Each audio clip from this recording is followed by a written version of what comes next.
waxaa soo shacbaxay in iminka loolan dhanka iyo doorashooyinka madaxweynaha uu bilowday isbahaysi ayaa la sheegayaa oo la hadalhayaa in uu u dhexeeyo dir iyo digil iyo mirifle oo la sheegayo inay doonayaan in isbeddel lagu sameeyo nidaamka awood qaybsiga siyaasadda Soomaaliya muddo ay ku soo socotay. waxaa la tilmaamayaa inay doonayaan in la bedelo hanaanka beelaha markasta qaata madaxweynaha iyo ra'iisul wasaaraha. bal maxaa laga fahansan yahay isbahaysigan dir iyo digil iyo mirifle? kuldadaha ama kooxaysiga xildhibaanada cusub hadday isku bahaystaan beesha shanaad digil iyo mirif dir hadday isku bahaystaan daarood hawiye waa wax dhaqan hore u soo jiray oo markuu doorashadu xildhibaanadu soo yimaadaan way isku haystaan.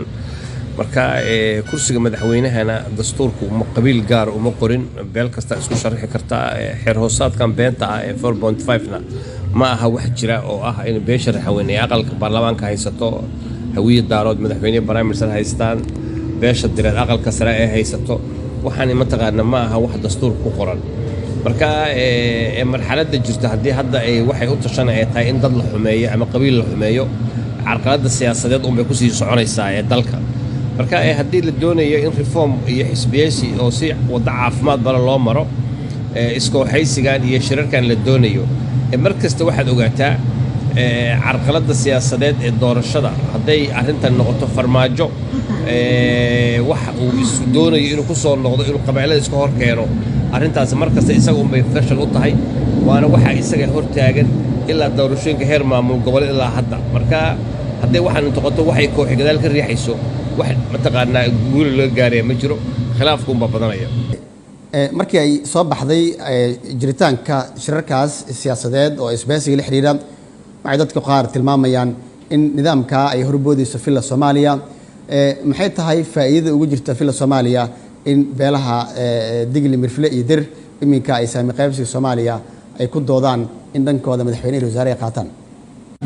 madaxweynaha xilgaarsiinta maxaa Cabdullaahi Farmaajo xukuumadda xajigaya madaxtooyada iyo wasaaraha xilgaarsiinta intuba khilaafkooda intuu jiro madaxda filla Soomaaliya oo madaxweynaha maxaa Cabdullaahi Farmaajo oo madaxweyne waqti ka dhamaaday xilgaarsiinta wuxuu isaga saaxiibadiisa Fahad Yaasiin ay isku dayeen inay kuraas badan soo saaraan iyagoo geed kasta u maray. haddana ku dhagan gabadha Aamina Maxamed Hiiraan. marka hadday haddana ay beelihii qabiil u qaybiyaan yiraahdaan kursiga waxa iska leh sanadkan hawiye gudoomiyaha aqalka sare waxaan geenaynaa daarood waxaan sheegayaa waxaan geenaynaa ra'iisul wasaare waxaan geenaynaa dir beelaha intii soo hartay baan u qaybinaynaa golayaasha baarlamaanka.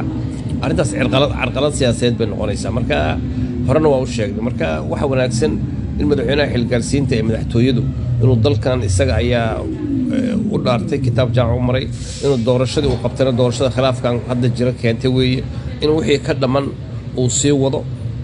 isagana waxa u wanaagsan inaanu isarrixin maadaama taariikhda madow ee 5 sannadood ee hadda 6 sano ku socoto mar kasta isaga lagu xasuusanayo.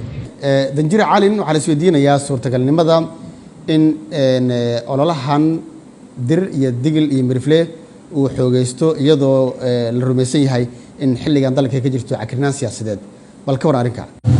aniga way ila adag tahay in beesha direed iyo digil iyo mirif shirar baan baydhabo ku qabsanaynaa iyo alliance baan samaysanaynaa iyo waxay carqaladaha siyaasadeed bay sii xoogeynaysaa maadaama aanay wixii markii horeba kooxda nabad iyo nolol ee koox siyaasadeed ahayd dowladdii ka horreysay dowladdana ay ahayd damjadiid kooxdii la oran jiray xasan sheekh hogaaminayay. waxaa fiican siyaasaddu kooxaysi bay ku fiican tahay.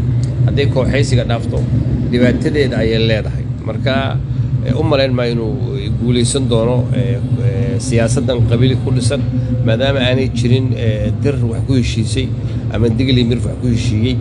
waxay daahinayaan uun ama waxay adkaynayaan uun dadkii doonayay in doorasho dhaqso loo qabto. waxaan rajaynayaa inay ka waantoobi doonaan madaxda hogaaminaysa beelaha digil iyo mirif inay dalkan Soomaaliyeed maadaama hadda doorasho lagu fashilmay ay dhacday inaan haddana aanan dalku aanun carqalad lagu fashilmay ay sameeyaan. marka saasaan u malaynayaa aniga waxaan u rajaynayaa inay dadka Soomaaliyeed ka faa'iideystaan fadliga bisha Ramadaan ee soo socota, fadliga bisha Shabcaan lagu jiro oo ay marxaladda dalka iyo dadka iyo abaaraha loo daneeyo oo aan lagu mashquulin xil lagu raadinayo in xoolo lagu boobo waa in la helaa xil lagu raadinayo in xal lagu helo